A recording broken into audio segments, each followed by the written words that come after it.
everyone, and hello my Saswang. Welcome back again to my hair transformation and to my channel. And this is me again, your Saswang Ruel, your all-time favorite queen of home service salon here in Muntinlupa, anytime and anywhere. And for today's video, halika at samahan niyo po ulit kami ni Jowa mag-home service ng riban sa sister-in-law nung aking regular client na ginawan ko ng video nung nakaraan na isang SPMU o semi-permanent makeup artist na si Ma'am Raisa Egdamin Carlo. Bali dito nga po pala ang location ng aming sa-servicean ngayon sa subdivision ng TS Cruz sa Las Piñas. Since may bakanting space yung aming client ngayon at may baby siya, kaya mas pinili ko na dito na lang kami sa likod ng kanilang bahay kami mag-set up para safe at hindi maamoy ng mga bata yung mga gamot. Bali virgin hair nga po pala itong buhok ng aking client ngayon sa riban at ang last ng riban po niya ay 2016 pa. At ayon sa client ko na ito ay hindi pa raw na-riban yung kanyang buhok ng maganda or yung masasatisfied siya. Since medyo tanghali na, kaya pagkatapos ko ibabad yung buhok ng aking client ngayon ay pinakain muna kami ni client. Dahil kinky yung buhok ng aking client ngayon, kaya ibinabad ko ito ng mahigit 3 oras sa pangriban. At habang nakababad sa Brazilian ng buhok ng aking client ay nagnakaw muna ako ng tanim nilang malunggay.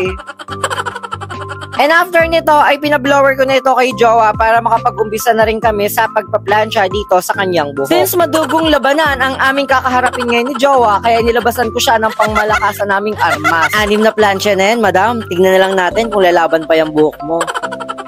Since inabot na kami ng gabi at malamok na sa labas, kaya pumasok na kami dito sa loob ng bahay ni client para dito na rin mag-continue ng aming pagpaplansya. Since nakita nyo naman kung gaano kakulot yung buhok ng aming client ngayon, ay inabot lang naman kami dito ng almost 11 hours ng processing. At titigan nyo ngayon maigi at hanapin nyo kung nasaan yung bakas ng pagkakulot ng kanyang buhok. 6 na plansya ba naman ang humagod sa kanyang buhok? Ewan ko na lang talaga kung di matatalo ng pagkakulot yung kanyang buhok.